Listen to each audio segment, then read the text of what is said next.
Hi, Blair here with MXM, moving our way around the strategy wheel and moving on to equipment, which we think is a key dependency for our clubs to accomplish this goal of creating exercise habits through effective programming and services graciously delivered at a great value. That's the essence of our strategy. And equipment is a huge part of that. And not just equipment, but where will you not have equipment? Like how much floor space do you need? And I think clubs are starting to recognize more and more that they need open floor space for things like stretching, for things like small group training, etc. You get the point. But the sub-strategy around equipment is that it has to support our training philosophy. I have been in clubs where their only strategy around their equipment was to leverage the hell out of the vendor and get the lowest price possible. And you can tell because everything came from the exact same place.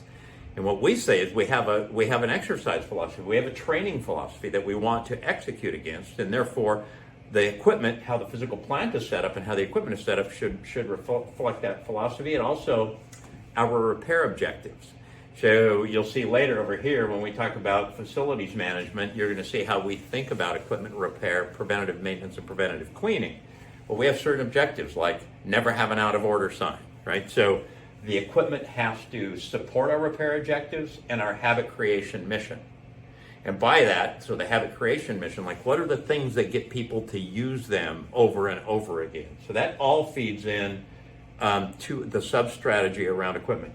And then ease of use. We have to ensure ease of use, and then we're going to leverage member feedback to understand how they feel about the equipment condition, the equipment selection, whether it's serving their needs or not. And then that helps guide the next round of CapEx or any tweaks that you need to do along the way for equipment. But then you can see if you have this statement, and now you're going out and you're looking at purchasing equipment, you have something that you can be grounded in. Like, does this equipment support our training philosophy more or less than this equipment?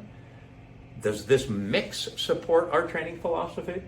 What about our repair objectives? So what do what do we have for warranty? What do we have for backup parts? What do we have for? So it gives us some guidance, and it can constantly change. But then remember, it's voice of customer that has to come in and tell you if you've actually achieved the goal of supporting your equipment strategy that's supporting the strategy of helping people create an exercise habit. Thank you.